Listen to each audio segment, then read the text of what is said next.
তখন ভাই, দাদা, কেমন আছেন? ভালো আছি। আপনার সাথে কথাই হয় না এখন আর, জি দাদা। অনেকদিন পরে। কিরকম বুঝেন আপনি? কিরকম বুঝেনি কিছু? বুঝছি দাদা। সমস্যা হচ্ছে একটু ওই আর একটু ক্লাস করলে আর একটু ভালো মতো বুঝবো। এখানে সবাই আমার থেকে অনেক বেশি অভিজ্ঞতা তো। আমি আমি একটা কথা বলি। জি। আমি যেহেতু আপনি একা আছেন, আপনি আপনাকে বলি একটা, মানে এই বেস শেষ হয়ে গেলে আপনাকে আরেকটা বেসের সাথে, নতুন বেসের সাথে কানেক্ট করে দিব। ঠিক আছে? ঠিক আছে দাদা। মানে এই বেসের মধ্যে তো আমি করাবোই আপনাকে, এই বেসটা করাচ্ছি আপনাকে। আরেকটা বেস যখন হবে আমার, তখন সেই বেসের সাথে আবার অ্যাড করে দিব আপনাকে। তখন আপনি দুই ক্লাস করবেন, দুইটা হয়ে যাবে আপনার, জি দাদা, একটু তাহলে কভার হয়ে যাবে। কাইন্ডলি করেন দাদা, আমি একটু দুর্বল সবার থেকে, আপনি তো বুঝতে পারেন। হ্যাঁ, সেটা বুঝি। জি দাদা, তাহলে আমার জন্য খুব উপকার হবে। অবভিয়াসলি আমি এটা চিন্তা ভাবনা করে রাখছি অনেক আগে থেকেই। জি দাদা।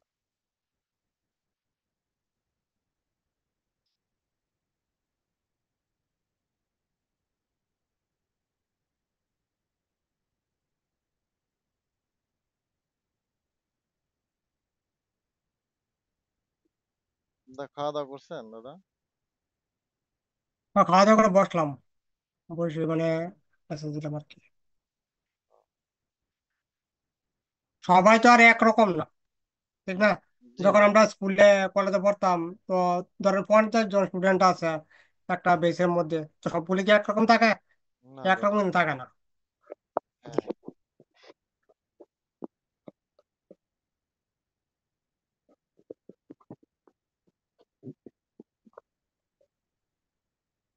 তারপর আপনি যেভাবে শেখান দাদা, ও, মানে অন্য কোথাও এভাবে আসলে সুযোগ পাওয়া যাবে না।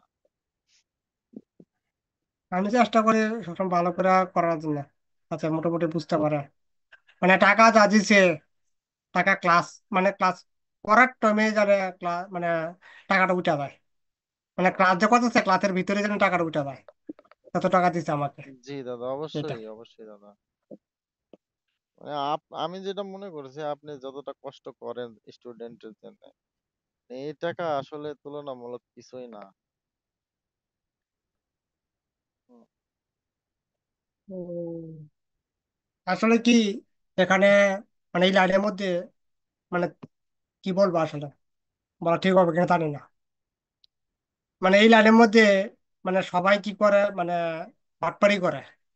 অবশ্যই ঠিক দাদা। আছে, দেখা যাবে বলে একটা, পরে আরেকটা। এইটা জি জি দাদা। মানে এই লাইনের মধ্যে বিশ্বাস জিনিসটা যে আছে না, উইটা গেছে এখন মানুষের মন থেকে। এই জন্য এরকম মানে। সত্যি দাদা, যারাই মানে ট্রেনিং সেন্টারে যায় আর কি, হ্যাঁ, তাদের মুখ থেকে শুনি হুম মানে কেউ স্যাটিসফাই না, সবাই অসন্তুষ্ট দাদা। হুম যে হুম বলে যে আমার 40-50 হাজার টাকা চলে গেল, মানে থাকা খাওয়া দিয়ে দাদা কিছু না হলে 40 হাজার টাকা চলে যায়। হুম। আর 1 মাসের মধ্যে, তাও আবার কেউ 15 দিনের মধ্যে এরকম করে। 15 দিনে তুই কিছু শিখতে পারবে না, ওই টাকা দিয়ে আসবে আর চলে আসবে, হ্যাঁ, এরকম। সেটাই দাদা। 15 দিনে আর কি শিখবে? আমি আবার নতুন বেচ নিলে আপনার সেখানে অ্যাড করে দিব, সেই বেচের মধ্যে, ওইটার মধ্যে। তো ঠিক সেখানে আছে। কিছু কাজ করলেন। হ্যাঁ দাদা, ওগুলো একটু বা একটু দেখেন দাদা। আর ওইসব। ভাই, এখনো এখনো জয়েন করতে পারেন, এখন একটা বেচ আছে নতুন, ওইটার মধ্যে জয়েন করলে করতে পারেন। করবেন কি? ওটাতে কি কি শেখানো হচ্ছে দাদা? কত দূর গেছে ক্লাস? ওইখানে মাত্র নিছি আর কি। তো ওইখানে কম্পোনেন্টে আছি, ওইখান থেকে। তাহলে কয়েকদিন পর থেকে ওখানে জয়েন করবো নি, কম্পোনেন্টে যেহেতু আছেন। আচ্ছা তাহলে, কম্পোনেন্ট গুলো তো আমার হ্যাঁ তাহলে বুঝতে। কম্পোনেন্ট শেষ করি তাহলে হ্যাঁ ওইটার হ্যাঁ, মধ্যে। ঠিক আছে। তাহলে দুইটাতেই আমি থাকবো দাদা, দুইটা ক্লাসে থাকবো। হ্যাঁ, দুইটাতে থাকবেন আপনি। হ্যাঁ, দুইটাতে থাকবেন আপনি। ঠিক আছে দাদা, তাহলে খুবই ভালো হয় আমার জন্য। ঠিক আছে তাহলে, তো দেখি ওটা জয়েন করতেছে। ঠিক আছে দাদা। আমার ওই যে সাউন্ড আইসি টাইসি, তারপর মাইক টাইক, মানে ছোটখাটো যেগুলা বিষয় আছে মোবাইলের, ওই সম্বন্ধে ওইসব ক্লাসও তো হবে তাই না সামনের দিন? সব হবে সব, কোনো কিছু বাদ যাবে না। ঠিক আছে দাদা, সমস্যা নেই।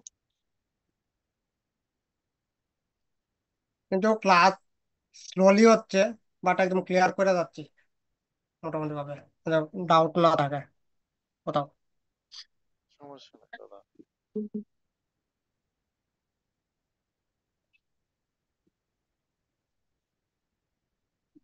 দাদা ঈদ মুবারক। মুবারক। কেমন সিরিয়াল আছেন আপনি? এই তো আলহামদুলিল্লাহ দাদা।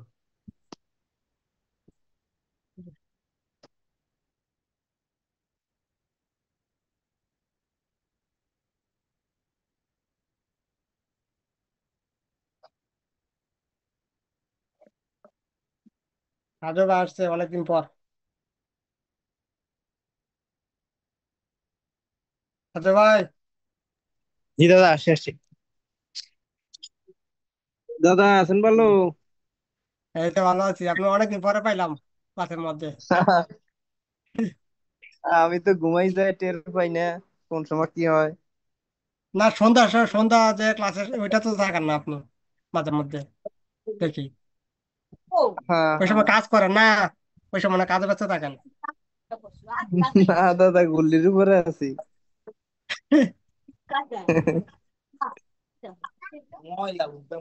থেকে ওই থাকবা বেশ নেই। শেষ হয়ে যাবে, ওই বেশ শেষ হয়ে যাবে, 6-7 দিন সময় লাগবে আর কি, ওটা শেষ হয়ে যাবে।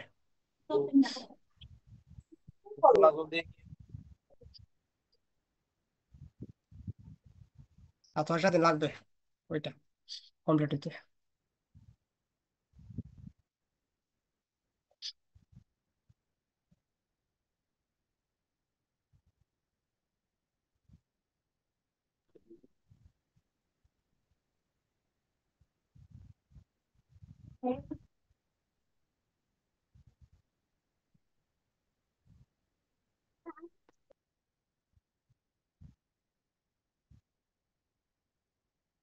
আজকে টাইম ইয়ে করে দিলাম, চেঞ্জ করে দিলাম, 11টা দিলাম। অনেকে দেখা যায় আসছে, অনেকে নাই।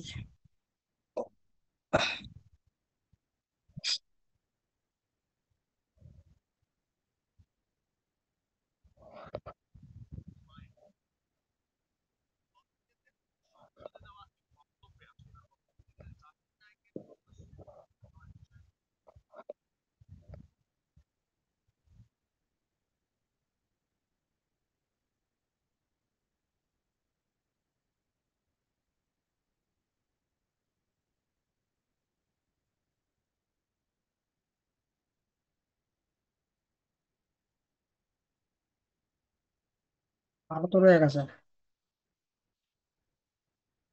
অনেকে রয়ে গেছে।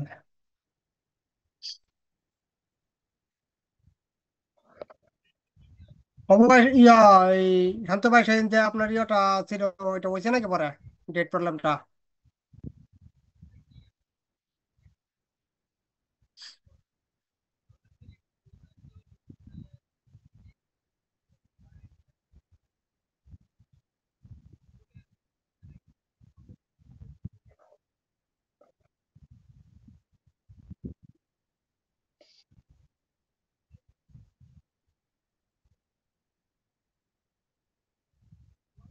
আসলে নাই তো আজকেও, অনেকে নেই।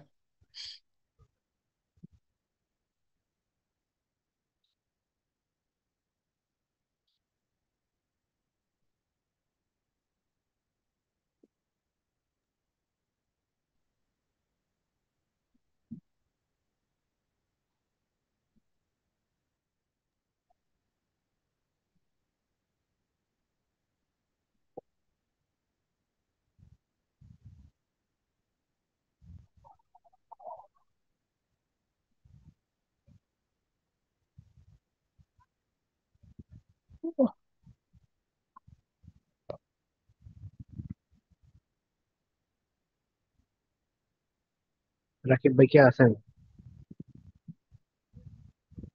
আপনি বেতা আছে হাতে।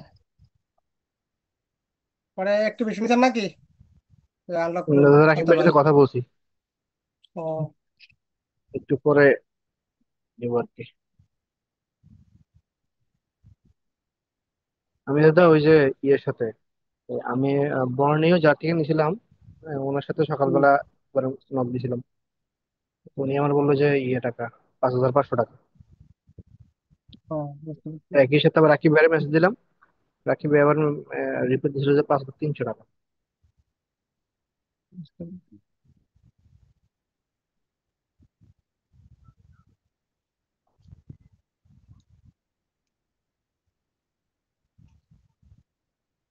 বুঝলা, আনলক ফোন কি একটা পিসিতে ইউজ করা যায় বর্ণের মতো? এটা চেঞ্জ করা যায়, কিন্তু চেঞ্জ করলে দেখা যাচ্ছে কিছু টাইম পরে আবার ইউজ করতে হয় আর কি, এরকম। 6 ঘন্টা পরে পরে চেঞ্জ হয়। হুম হুম।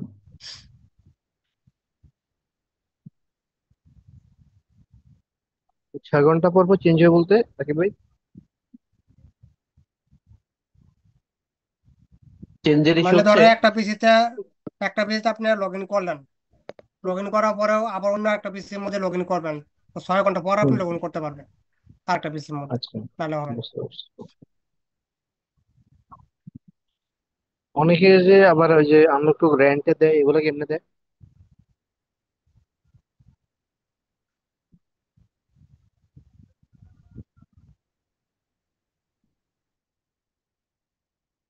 রেন্টের হিসাব হচ্ছে আপনার, আপনি যদি আপনার কাজ কম থাকে সেই ক্ষেত্রে হচ্ছে আপনি বিভিন্ন জায়গায় আপনি রেন্ট দিতে পারবেন।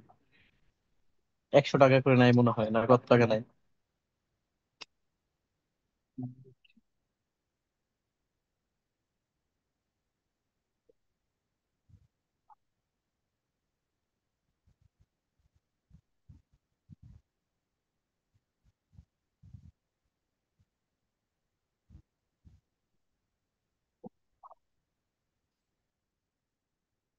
আর কে রয়ে গেছে? আরো তো দেখা যায় 7 জন। 7 জন থেকে একজন ইউআইডি, তো 6 জন আরো রয়ে গেছে, অনেকজন রয়ে গেছে আরো। তো ঈদের পর তাহলে দাদা এখন টিভি। পুরোপুরি সবাই অ্যাক্টিভ হলো না?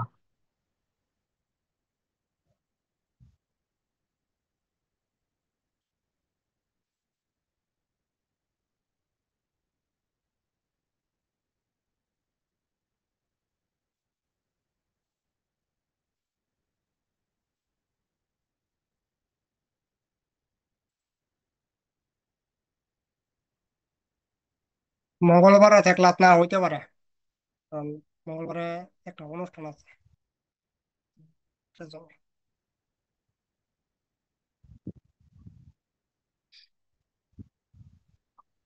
মঙ্গলবার তো দাদা পয়লা বৈশাখ। এটাই। তো বাসায় অনুষ্ঠান আছে, তো সেজন্য না হইতে পারে। সকালে, রাত্রে একটা হইতে পারে, কিন্তু সকালে একটা না হইতে পারে মঙ্গলবারে।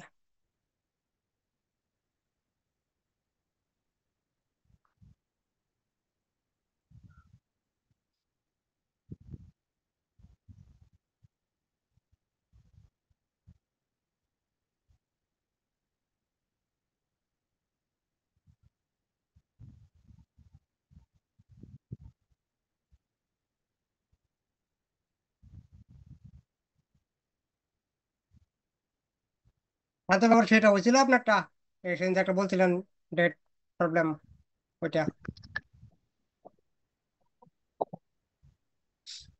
দাদা আমার একটা সমস্যা আছে, 3 দিন ধরে ধরে রাখছি কিন্তু বলতে মনে থাকে কি সমস্যা? না। স্যামসাং A155, হ্যাঁ, এটা হচ্ছে ড্রপ ডাউন, টাচ কাজ করে না। আমি হুম। আহ, একটা একটা লাইন মিসিং পাইছি, কিন্তু জাম্পার করার পরেও কাজ হচ্ছে না।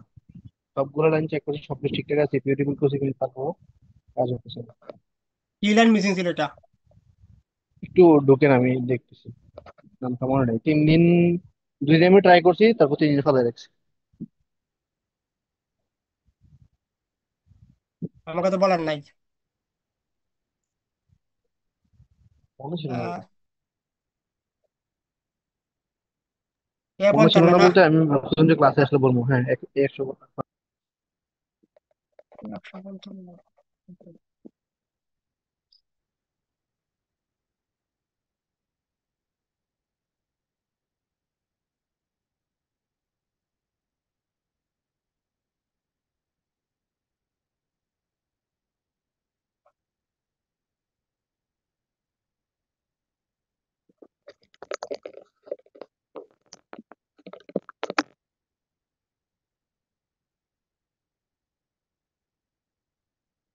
কানেক্টর কানেকশন কানেক্টর, এটা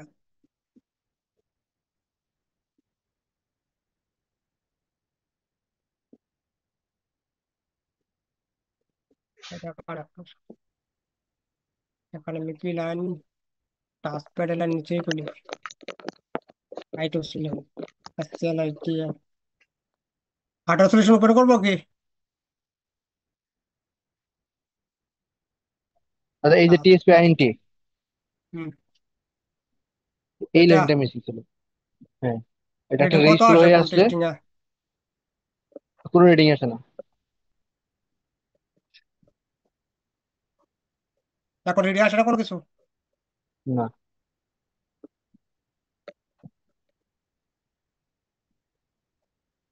এই লাইন সিপি কিন্তু থেকে এটা কিন্তু একটা কানেক্টেড রেজিস্টার আছে হয়ে আসছে। প্রসেসর থেকে। হ্যাঁ, সিপিইউ থেকে কানেক্টেড, আবার পুল আপ রেজিস্টারও আছে। পোলা প্রতিষ্ঠা 4.7 কে রেজিস্টার, এটা হ্যাঁ, ফোর এটা পয়েন্ট সেভেন হবে ভ্যালু এটা। ঠিক আছে। আমার সেম একটা বোর্ড ছিল, আমি বোর্ড থেকে ভ্যালু চেক দিছি, ঠিক আছে। এখন রিডিং আসবে, আমি এটা এটা থেকে মোটামুটি জাম্পার করছি, জাম্পার করে তো রিডিং আছে, কিন্তু তারপরে কাজ করে না। রিডিং আসে এখানে। হ্যাঁ, রিডিং আছে, জাম্পার করে তো রিডিং আসে। মানে ওই যে আপনার, এই যে কত আমি আসে? আপনার একটু দেখাই, 600 কত সম্ভবত, এই যে এই পয়েন্ট থেকে জাম্পার করছে বুঝতে পারছি, কানেক্ট 600 করে। মতো আসে না রিডিং? হ্যাঁ, ভোল্টেজ আসেনি, 1.8 ভোল্টেজ থাকবে এখানে, আসেনি ভোল্টেজ? হ্যাঁ, 148 আসে। ঠিক আছে তাহলে, এটা ছেড়ে দিই এখন। পরে আর কিছু লাইন আর আছে কোনো এখানে। ফল্ট আমি পাইতেছি না। এখানে I2C লাইন আছে, এসসিএল এইচডি আছে, আর একটা 3.0 ভোল্টেজ আছে। এটা আসে কি 3.0টা? হ্যাঁ, এটাও এটা থ্রি টাচ পয়েন্ট জিরো প্যাডের বলে কিন্তু এটা। আসে। আসে আসে, হ্যাঁ, এখানে I2C লাইন আছে, এটাও এসসিএল আসে। আর এইচডি। হ্যাঁ, এগুলা যে এই ঠিক আছে। দুইটা তো 1.8 প্লাস করে আসবে হুম, এসসিএল এইচডি এর মধ্যে। এবং এখানে পুল আপ আছে, তো পুল আপ থাকবে অবশ্যই, দেখি একবার পুল আপ আছে কিনা। ওই যে পুল আপ আছে, টু না, পয়েন্ট টু এগুলো কে এখানে পুল আপ আছে। দেখছেন কি এগুলি?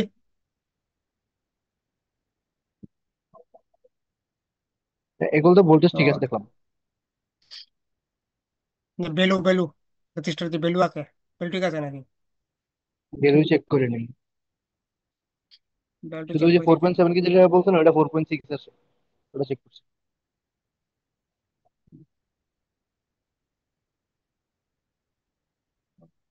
রেজিস্টার যা আছে, রেজিস্টার কোথায় আছে কোথায়?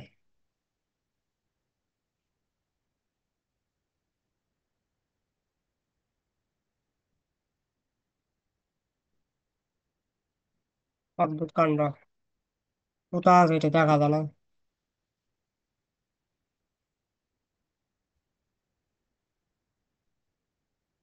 এই যে এটা রেজিস্টার,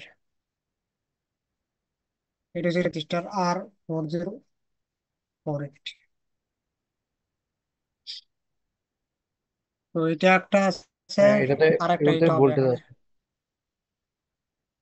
আমি বোধহয় এগুলোর কি বলে ভ্যালু চেক দিয়েছিলাম ওই যে আরেকটা বোর্ড থেকে, ওটা কোনো ঠিক আছে। 2.2 কে হবে দুটা বেলু। তো দেখি একবার এই দুইটা রেজিস্টার আছে আচ্ছা, কিনা আমি যখন ঘরে। 80% শিওর যে এটা ভ্যালু কনফার্ম, চেক দিয়েছিলাম, ঠিক আছে।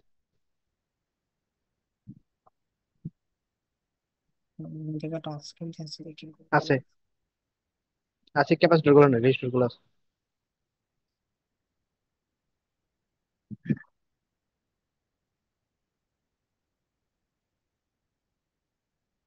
সিপিইউ টিপিইউ রিকল করা না অলরেডি? সিপিইউ আমি রিভোল্ভ করছি, হ্যাঁ। সিপিইউ ছাড়া কি ফুল টেস্টিং করছেন কি? আচ্ছা, আমার কাছে আরেকটা প্রসেস আছে চেক করার। আমি আরেকটা মানে বলি আপনাকে। মানে এটা হয়েছে আপনার ট্রিক, এটা ট্রিক। মানে আপনার যে ফল্ট আছে, ফল্ট সেকেন্ডের মধ্যে বের হয়ে যাবে। মানে টাচপ্যাড ফল্ট, আপনাকে কোনো কিছু উঠাইতে হবে না বা কোনো কিছু রিমুভ করতে হবে না মূর্তিটা। আপনি কি করবেন, কিছু এম্পিয়ার যা আছে, ধরেন 200 মিলি এম্পিয়ার, 300 মিলি এম্পিয়ার, হুম। এম্পিয়ার সেট করবেন। ধরেন 300 মিলি এম্পিয়ারই আপনি সেট করবেন ডিসি ও পাওয়ার 3 ডিজিট সাপ্লাই। বলা। 3 ডিজিট তাহলে তো ঝামেলা হয়ে হ্যাঁ। গেছে। 4 ডিজিট পাওয়ার সাপ্লাই প্রয়োজন। বেশি এম্পিয়ার দিলে তারপর সিপিইউ নষ্ট হয়ে যাবে পরে, এদের সমস্যা। ভোল্টেজ কত 4 ডিজিট থাকবে? একটা পাওয়ার সাপ্লাই ভোল্টেজ থাকবে 1.8 ভোল্টেজ। তাহলে আমি 1.8 যদি করে অনুমান করে, যদি ওই যে আপনার এই অ্যাম্পিয়ারের যে রেগুলেটরটা আছে ওটা হাফ করে দিই। করতে পারেন, আচ্ছা। আপ করতে পারেন। 500 মিলি মিলি এম্পিয়ার যে আছে ওইটা করে দেখতে পারেন। হ্যাঁ, করার প্রয়োজন পরে কি একটু কম করবে করে জানেননি? দিলাম। হ্যাঁ, হুম, কম করতে পারেন না, করবেন। করার পরে আপনি কি করবেন জানেননি? এই যে টাচপ্যাডের যে লাইনগুলি আছে না, এখানে টাচপ্যাডের যে লাইনগুলি হুম। আছে, হ্যাঁ, হ্যাঁ। ওইগুলির মধ্যে আপনি কি করবেন, এখানে ভোল্টেজ অ্যাপ্লাই করবেন। এটার মধ্যে, এটার মধ্যে ভোল্টেজ যেটা আছে, 3.0 হুম, যেটা আছে এটা বাদ দিবেন। এটাতে অ্যাপ্লাই করার হুম, প্রয়োজন নেই। বাকি হুম। যেগুলি আছে ওইগুলির মধ্যে অ্যাপ্লাই করলে আচ্ছা, ডিসি পাওয়ার সাপ্লাই কিছু রিডিং নেবে, আচ্ছা। কিছু এম্পিয়ার নেবে। যদি এম্পিয়ার নেয় তাহলে 100% হুম, লাইন ওকে আছে, 100% ওকে। আচ্ছা। আর যদি না নেয়, যে লাইন না নেবে, সেই লাইনের মধ্যে হুম, ফল্ট আছে, যত রিডিং থাকুক না কেন এখানে এই লাইনে ফল্ট আছে। মানে সিপিইউ যে আচ্ছা, লাইন আচ্ছা, কানেক্টিভিটি প্রবলেম আছে। আচ্ছা। তাহলে আপনার ফল্ট আছে, ফল্ট সলভ হয়ে যাবে। এটা হচ্ছে একটা ট্রিক। বুঝতে পারছি। 1.8 এর লাইন যেগুলো আছে, 3 পয়েন্টটা তো হ্যাঁ, এলডি থেকে আসছে, যে কোন বুদ্ধিটা। হ্যাঁ, মানে সিগন্যাল লাইন আবার যেগুলো আছে জিএলডি আর কি, থেকে আসে। I two C. হুম, দাদা ওই যে 3 পয়েন্ট যেখান থেকে আসছে, জিএলডি থেকে আসে, ওখানে আবার একটা এনেবল লাইন আছে সিপিইউ থেকে। হ্যাঁ, হ্যাঁ, হ্যাঁ, এনাবেল আছে। ওইগুলো চেক করার প্রয়োজন নাই, কারণ 3.0 তো বলতে তা আসি অলরেডি। তাহলে তো এলডি ঠিকই আছে, হুম, হুম, হুম, ওইটা চেক হুম, করার হুম। প্রয়োজন নাই। শুধু এগুলি চেক করবো, এগুলি আইএনটি, আচ্ছা। এসএল আর এসডিএ, এই তিনটা। কোনটা ড্রপ ডাউন আর ছিল, একটা হলো, এই যে টি স্প্যাইনটি, যেটা এটা মিস ছিল, আমি ভাবলাম যে এটা জাম্পার করলে হয়ে যাবে, কিন্তু এত চেষ্টার পরেও কাজ হলো না। তো এই যে ফল্ট আছে, এই ফল্ট আপনি এইভাবে ফাইন্ড আউট করতে পারেন। আচ্ছা। টাচপ্যাড এখনকার রেগুলার ফল্ট সব থেকে বেশি আসে। টাচপ্যাড ফল্ট, গ্রাফিক ফল্ট, এগুলি রেগুলার ফল্ট। আর টাচপ্যাড ফল্ট আসলে বেশিরভাগই দেখা যায় অনেকে আছে করতে পারে না। মানে কি চেক করে, কুল টেস্টিং, হট টেস্টিং, ঠিক আছে, কারণ সবার কাছে তো ডিএসও নাই। আচ্ছা। ডিএসও থাকলেও অনেক কাছে বুঝে না ডিএসও। তো হুম, হুম। ডিএস যদি না থাকে তাহলে এই যে একটা ট্রিক আছে, এই ট্রিক আপনি অ্যাপ্লাই করতে পারেন টাচপ্যাডের মধ্যে। কিন্তু ভোল্টেজ এখানে বেশি দেওয়ার না, বেশি দিলে কিন্তু সিপিইউ ডেড হয়ে যাবে কিন্তু পরে। 1.8 দিব নাকি 1 ভোল্ট দিব কোনটা? না, 1.8 ভোল্টেজ যেহেতু এখানে করা আছে, এখানে হুম, হুম। 1.8 ভোল্টেজ, তো এখানে 1.8 ভোল্টেজ টি স্প্যাইনটিতে কোনো অ্যাপ্লাই করা ভোল্টেজ যায়। উল্লেখ করলো না? ও না, এটা তো হ্যাঁ, পোলাবাস 1.8, হ্যাঁ, এখানে one one point point eight eight দেওয়া যাবে। ভোল্টেজ উল্লেখ করা আছে এখানে। যেটা এখানে উল্লেখ করা আছে তাহলে এখানে 1.8ই দিব। আর এম্পিয়ার যা আছে, এম্পিয়ার 500 মিলি এম্পিয়ারে বা তিনশো কম মিলি দিব। এম্পিয়ারে সেট রাখবো। হ্যাঁ, তারপরে আমরা এখানে অ্যাপ্লাই করে দেখবো যে রিডিং নেয় কিনা, যেটার মধ্যে ওই চলে যে রিডিং আবার নেবে সেই লাইন ওকে আছে। আহ, হুম, বলেন। হুম, হুম। বলতেছিলাম যে আমার অ্যাম্পেয়ারটা চেক করার জন্য আমি যদি আবার ওই যে প্লাস মানে শর্ট করি, তাহলে তো অ্যাম্পেয়ারটা শিওর হয়ে যাবে। হ্যাঁ, yes, yes, yes, yes, yes, একদম। 4 ডিজিট পাওয়ার সাপ্লাই নিয়ে নেন, তাহলে বেটার হবে সবচেয়ে। দাদা 4 ডিজিট পাওয়ার সাপ্লাই নিবো, কিন্তু আমার এই পাওয়ার সাপ্লাই কাজ করে খুব মজা, এটা একটা বিষয়। দ্বিতীয়ত আমি ভাবছিলাম যে টু ইউএল কোম্পানির আপনার একটা ওই যে পাওয়ার এক্স নামে একটা ডিভাইস আছে, দেখছিলেন কিনা আপনারা কেউ? ওটা তো 4 ডিজিট শো করে, এক্সট্রা করে পাওয়ার সাপ্লাই কানেক্ট করা যায় আর কি।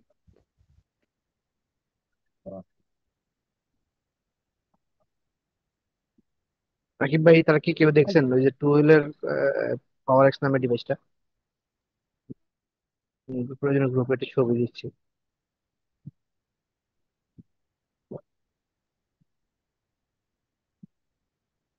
ডিভাইসটা অনেক সুন্দর, প্লাস বেনিফিট মনে হয় আমার কাছে। অ্যানালগ এবং ডিজিটাল দুইটাই এমপেস করে, আর অনেক অনেক ফিচার আছে দেখলাম। প্রাইসটা জানেন নাকি কত? হ্যাঁ দাদা। প্রাইসটা জানেন নাকি কত আছে ওইটার? প্রাইস বলতে আমি এই ওই দিন গিয়েছিলাম গুলিস্তানে, কিন্তু এটা পাইনি, খুঁজছি অনেক দোকান। 6,000 টাকা কত? লাগে না? 6। 6,000 টাকা হইতে পারে। যদি 6,000 টাকা লাগে তাহলে 6,000 টাকা দিয়ে একটা পাওয়ার সাপ্লাই কিনতে পারো, 6,000 থেকে 8,000 টাকা দিয়ে। কিন্তু এটা তো অনেকগুলো ফিচার আছে দেখলাম। ওই যে ইউএসবি টেস্টিং করা যায়, পরে দেখলাম কিছু লাইনও টেস্টিং করা যায়। হ্যাঁ, তাহলে দেখছেন ভাই আপনারা?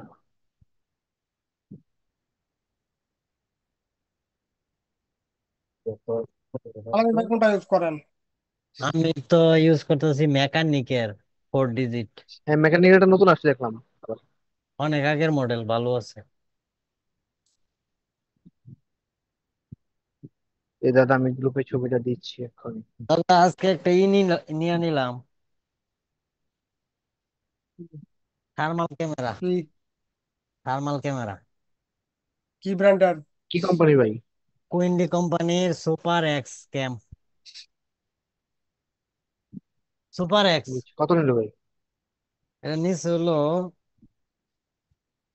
59,000 টাকা পড়ছে। 50 কোথেকে নিয়েছেন? নবীন নবীন ভাইয়ের কাছ থেকে, গুলিস্তান। গুলিস্তান। কালকে অর্ডার দিছিলাম, আজকে দিয়ে দিছে, পরে উঠাইছি।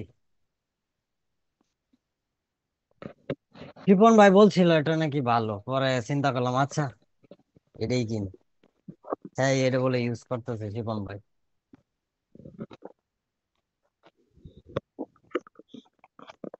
ওটা দেখেন কিরকম, ঠিক না? আমার কাছে কেমন আইডিয়া। জানি ওই যে কিছু থার্মাল ক্যামেরা আছে যে মাইক্রোস্কোপের সাথে অ্যাটাচ করা যায়, হ্যাঁ ওইগুলো একটু কমফোর্ট লাগে আর কি দেখতে। কাজ করতে কেমন জানি না আমি, যদিও মাইক্রোস্কোপের সাথে অ্যাডজাস্ট করা যায়।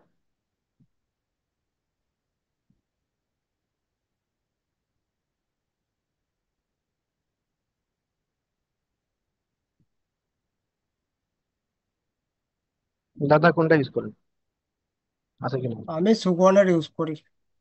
সুগনের যে 3005 ডি থার্মাল আছে ক্যামেরা না? আছে? না না না, দেখি একটু। আপনার পাওয়ার সাপ্লাই আর কি। না, ওই থার্মাল ক্যামেরার কথা আমি বলছি। তো থার এই শর্ট রিমুভ করে তুলতে পারি, অনেক শর্ট। থার্মাল ক্যামেরা ছাড়াই আহ একদম মাইনর শট যেগুলো, এগুলো কেমনে কি করে?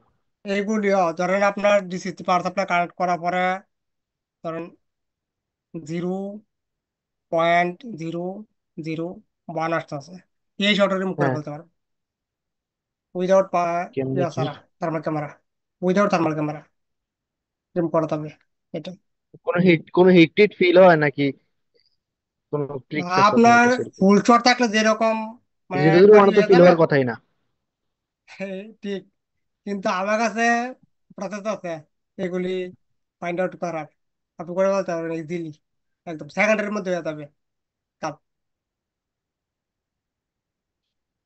ধরেন কোনো আবার আছে হিট টিট কি আপনার হয় নাকি না? হিট হবে মানে আপনার যে কম্পোনেন্ট আছে কম্পোনেন্ট উঠে যাবে এখান থেকে। বলেন কি? এই 001 অ্যাম্পিয়ার নিলেও?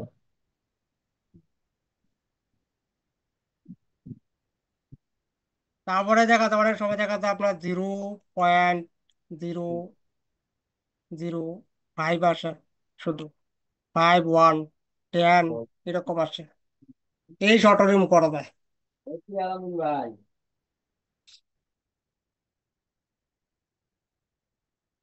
কোন ব্যাপার না এগুলি। থার্মাল ক্যামেরা কখন প্রয়োজন পড়ে আমি বলি। থার্মাল ক্যামেরা প্রয়োজন পড়ে হয়েছে যখন সেকেন্ডারি লাইনে যখন শর্ট হয়ে থাকে। কোন শর্ট? পানি। ধরেন আপনার কাছে একটা ফোন আসলো, ফোনটা কি আছে, অন আছে, বাট ব্যাটারি যে ব্যাকআপ আছে, ব্যাটারি ব্যাকআপ দেয় না।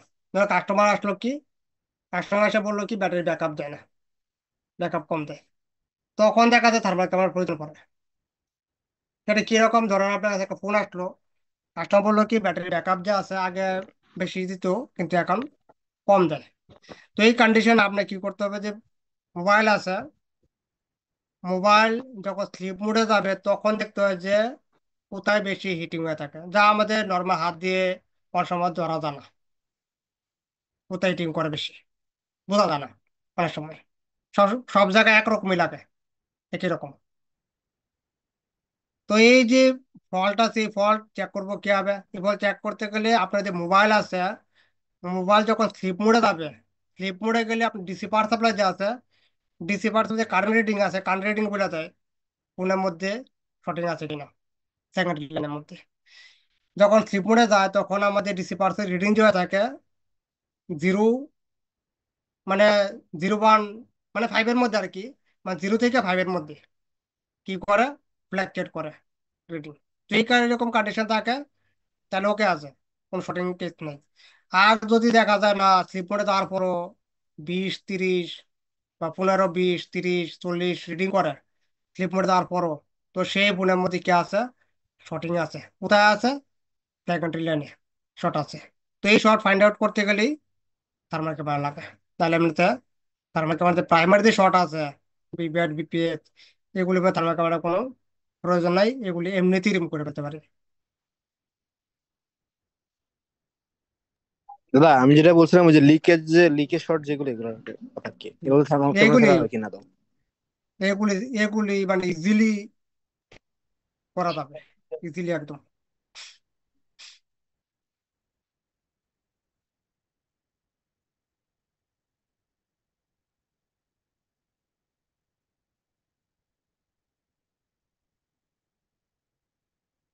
কারণ অ্যান্ড্রয়েডের মধ্যে এরকম ফল্ট কমই আসে, ব্যাটারি যে ব্যাকআপ আছে, মানে সেকেন্ডারি লাইনে শর্টিং, এরকম কেস খুব কমই আসে। আসে কোনটা? সেকেন্ডারি লাইনে শর্ট হলে ফোন টোটালি ডেড হয়ে যায়, তো এইটা আসে। আর একটা ফল্ট আসে কি, বিপিএইচ বা বিব্যাটলারে শর্ট থাকে। এই ব্যাটারি ব্যাকআপ রিলেটেড যে ফল্ট আসে, এগুলি ফল্ট আসে বেশিরভাগ আইফোনের মধ্যে। আইফোনে শর্ট হইলে দেখা যায় কি, ব্যাটারি যে ব্যাকআপ আছে, ব্যাকআপ কম দেয়, তখন দেখা যায় থার্মাল ক্যামেরা আছে সেখানে ইউজ করা লাগে। আর এই নর্মাল যে শর্টিং টটিং আছে, প্রাইমারি লাইনে শর্টিং, সেকেন্ডারি লাইনে শর্টিং, এগুলি ইজিলি ফাইন্ড আউট করা যায় একদম। তারপর কোনো আইসি আপনার তুলতে হবে না, তোলা ছাড়াই শর্ট রিমুভ করে ফেলবে।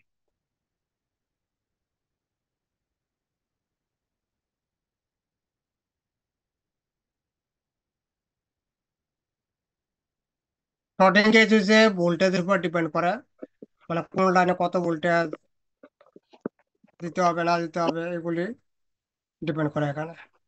যদি ভুলটা জানা থাকে তাহলে শর্ট রিমুভ করা সব থেকে ইজি, মানে শর্টিংটা আছে মোবাইল ফোনের মধ্যে সব থেকে সহজ হচ্ছে শর্ট রিমুভ করা ওটার।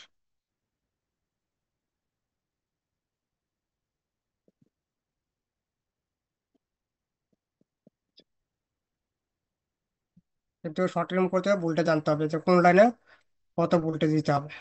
এটা জানা না থাকলে কিন্তু আপনি শর্ট রিমুভ করতে পারবেন, আপনার ভয় লাগবে শর্ট রিমুভ করতে গেলে। দেখা যাবে আপনার অল লাইন রিমুভ করতে হবে একটা পর একটা। যেমন আর কি স্যার, হ্যাঁ। যেমন আমি আর কি স্যার, বিরক্ত না না আপনি তো বেশি। বুঝেনি। জি, না দাদা, ওটা শর্টটা যায় নাই তো, ওটা কোথাও গরম হচ্ছে না। এটা আমি গরম করে দিতে পারবো, গরম হবে নাকি? এটা এরকম গরম হবে, দেখবে যে কোম্পানিটা এখান থেকে উঠে গেছে। দেন না দাদা, এটা ওই ডেট করে ফেলছি দিয়ে, ওটা নিয়ে অনেক প্যারা আছি দাদা। তো এখানে যা আছে, এখানে তো এটা 1.8 ভোল্টেজের লাইন, তাই না? 1.8। হ্যাঁ দাদা 1.8 ভোল্টের লাইন। তো 1.8-এর জায়গায় আমি যদি একটু বেশি ভোল্টেজ অ্যাপ্লাই করি তখন আপনার হিটিং হয়ে যাবে কম্পোনেন্ট। কিন্তু এই ক্ষেত্রে একটু মানে সেফটি পারপাস কাজ করতে হবে। সেফটি কি? যেমন ইএমএমসি সিপিইউ, হ্যাঁ হ্যাঁ। ইএমএমসি সিপিইউ যা আছে দুইটাকে সেভ করে নিতে হবে। কারণ ফোনের যদি সিপিইউ আর ইএমসি ডেড হয়ে যায় তো এই ফোন আর হুম। ঠিক করে কোনো লাভ নেই, রিমুভ করে, ঠিক না? তো এই ক্ষেত্রে আমরা কি করব, সেফটি পারপাসের জন্য কি করব, একবার সিপিইউ আর ইএমএমসি যে আইসি আছে ওই দুইটা রিমুভ করে দিয়া আপনি পরে আপনি যত খুশি তত ভোল্টেজ দেন ওইখানে। বুঝতে পারলাম নাকি? আপনি তখন আপনি 2.8 ভোল্টেজ দেন, 1.8 দেন, 3 ভোল্টেজ দেন, আপনার যে কম্পোনেন্ট শর্ট সেই কম্পোনেন্ট আপনার সামনে এসে যাবে। এখন এটা তো দাদা সিএসবি আর এমএমসি দুটাই রিবোলিং করা, এগুলো উঠাইয়ে তারপরে দিব ভোল্টেজ সুপার। হ্যাঁ, কারণ আপনার সেফটির জন্য বলতেছে, আমার তো কোনো কিছু হইলো না। আপনার যা হ্যাঁ আছে মানে এখানে একটু হাতেরইও আছে। তো সেই জন্য আমি হ্যাঁ। বলতেছি কি, একবার সিকিউরিটি পারপাসের জন্য আপনার সিপিইউ আর ইউএমসি যা আছে ওইটা রিমুভ করে পরে আপনি এখানে ভোল্টেজ অ্যাপ্লাই করেন, হুম, হুম, হুম। যেন সিপিইউ এমসি ডেড না হয় ফোনের। হুম, ট্রাই করে দেখবো দাদা। ওটা নিয়ে অনেক প্যারা আছে, এটা ডিসপ্লে কানেক্টরটা লাগিয়ে গিয়ে মানে ডেড হয়ে গেছে। আমি তখনই বলছিলাম ভিআই যে লাইন আছে ওইটা ভিআই লাইন, 1.8 ভোল্টেজ লাইন। এই জন্য বলছিলাম যে এই লাইনটা চেক ওইটাই। করেন, এই লাইনটা শর্ট থাকে, ওই লাইনটাই হুম। এটা। আমি জাস্ট ওই লাইনে ভোল্টেজ চেক করতে বলছি, ভোল্টেজ চেক করছি ওই লাইনটা না আমি ভোল্টেজ আমি বলছি পরে। লাইনটা ফুল টেস্টিং করার জন্য, ফুল টেস্টিং আমি বলছি লাইনটা হুম, চেক হুম। করার জন্য ফুল টেস্ট। আমি যদি বলতাম যে হট টেস্টিং করে ভোল্টেজ চেক করেন তো ভোল্টেজ চেক করতাম, বলছি লাইনটা চেক করার জন্য মানে কি ফুল টেস্ট করার জন্য এটা, ফুল টেস্টিং। মানে বিআর যে লাইন আছে বিআর লাইন ম্যাক্সিমামই শর্ট হয়ে থাকে। মানে এমটিক এর মধ্যে বিআইও আর হচ্ছে কি বিওএসবি নামে একটা হুম। ভোল্টেজ লাইন আছে, আমরা আগে পড়ছিলাম না বিওএসবি, জি ওই জি। লাইনটা শর্ট হয়ে থাকে ম্যাক্সিমাম, এই দুইটা। সেদিন শান্ত ভাই নাকি করছিলেন না আপনি, শান্ত ভাই, ওই দিন ওইটা বিওএসবি লাইন শর্ট।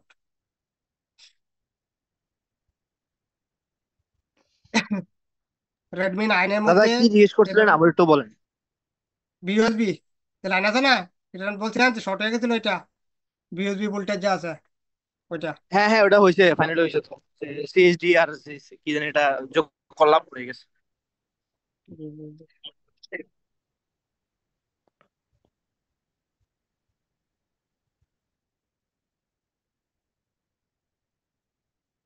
ডান, এটা হবে, কারণ এগুলি অলরেডি করা আছে।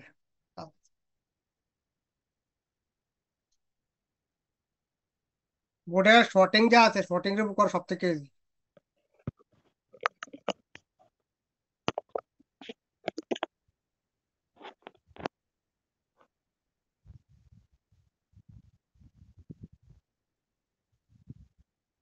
কারণ সেক্টর থাকতে পারতেছি না, সবাই তো আসে না, এটা বলতে যাবে এখনই। তো ঠিক আছে, কালকে দেখি সবাই আসে কিনা, টাইমিং শেষ আজকে। ওকে, আমি প্রতিদিন এ বলে দেয় সেজন্য আজকে এখন দিয়ে রাখছি। আজকে তো এটা করে দিয়ে রাখছি। আর বলছি দেখো, আজকে দিয়ে রাখছি।